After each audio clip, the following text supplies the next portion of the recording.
So I want to talk about handles a little bit here, and most of these handles are pulled handles, handles that have been made with clay. You get your hand wet, you pull down on it. So a lot of these handles have a similar kind of character, even if the shape varies a little bit. The glazing can be quite different, but these all have this kind of rounded, gentle curve. You might see throwing lines like you see in this one or this one here, or I should say pulling lines, the lines that show up when you pull down on that handle. And all of these pieces that are pulled have, really I've picked ones that have different kind of curves happening in them. Some are skinny, real round kind of curve. This one's quite a bit fatter, but you still see that curve from where it's been attached. This one is actually based off of a pulled handle, but it's actually been cast, slip cast.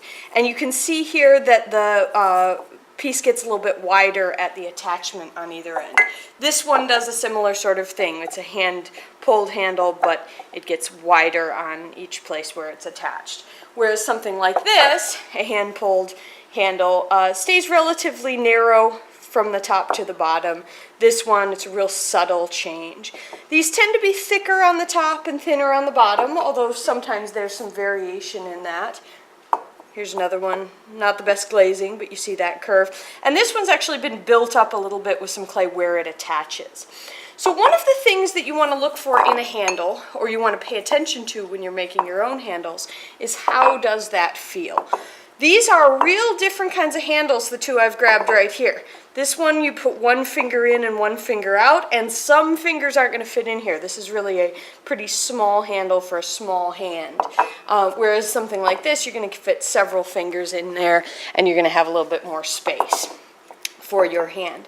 When you are making work, you can pay attention to how it's going to feel on your own hand, but particularly those of us with smaller hands, it's important to remember that you may have somebody with larger hands picking this up. And so my fairly little fingers are going to fit in here differently than a large man's hand, for example.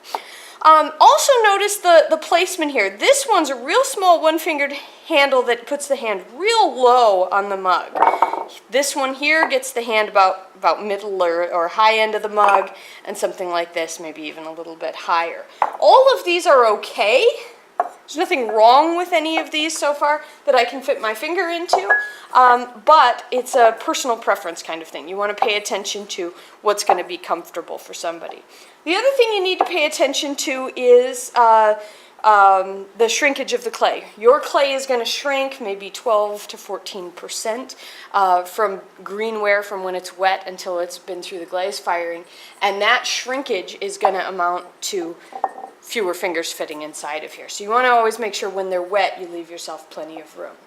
Now I've shown all of these pretty decent or at least acceptable pulled handles. A couple of things to watch out for in a pulled handle here on this big guy here.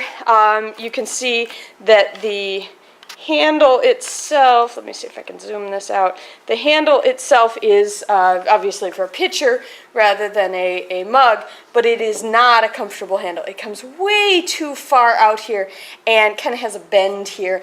It ends up, when you're holding it, it ends up wanting to fall on you. All of the weight of the drink or the liquid that's being poured is far away from where your hand ends up. It would be a lot easier to lift it if your hand was real close like this than having it real far out like this. So this is something you want to avoid, getting it too big.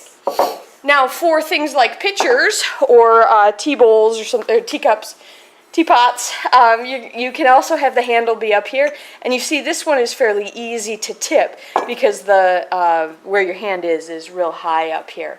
Robin Hopper actually does a really nice job of explaining or talking about where the weight, the center of gravity, center of balance in a teapot is relative to where the handle is, because some teapots have handles back here, some have them up here. Now, one other thing I want to talk about with handles is some options that are not pulled handles, which is what we focus on in the throwing class. This particular handle right here is a slab handle. Nothing necessarily wrong with slab handles. Here's a nicely done slab handle. It's a little wide, but it's nice and smooth on the edges. It matches the shape or the style of the cup here, and you can fit a couple or 3 fingers in depending on the size of your hand. This one here, however, they haven't cleaned up the edges. This has 2 problems. The main problem is it's sharp on the edges. It hurts your hand. The second problem is the same as that picture, is that your hand is so far away from the center of gravity that it feels like a strain. It kind of pinches and falls when you're trying to hold it. You kind of have to get a serious grip on this compared to how much space you've got in the inside here. And then, like I said, it's sharp. You can also make handles that are, coming apart from the mug like this. This one's reasonably comfortable. It's a little bit small. Might work better if this section here that attached was a little bit narrower and you had a little bit more space on this part here. Some people also pull coil handles, and those handles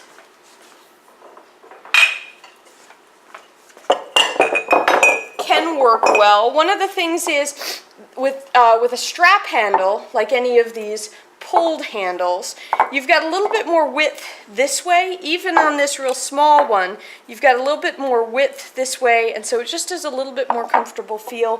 One of the risks on a coil handle is there's no real place for your hand to set, and so it almost pinches around this coiled section here. One other kind of handle I would recommend avoid is this kind of slip cast handle. Now, we don't do slip casting in the classroom, but you could hand build a handle like this. This one is so narrow and small that it ends up being a little pinchy. Now, something this small, it doesn't really matter. It's not very heavy, not very difficult to handle, but it is less comfortable than a handle like this or a handle like this where you've got some more space in that handle. Another sort of thing to be aware of, I've shown you what happens if the handle is too large. This is a place where the handle really is pretty narrow. It's not got much space in here, and so you end up holding the mug probably more like this. Now, if that is how you want to hold your mug, great. But if you're planning to use that handle, this one's kind of a strange shape, not quite as comfortable for the hand.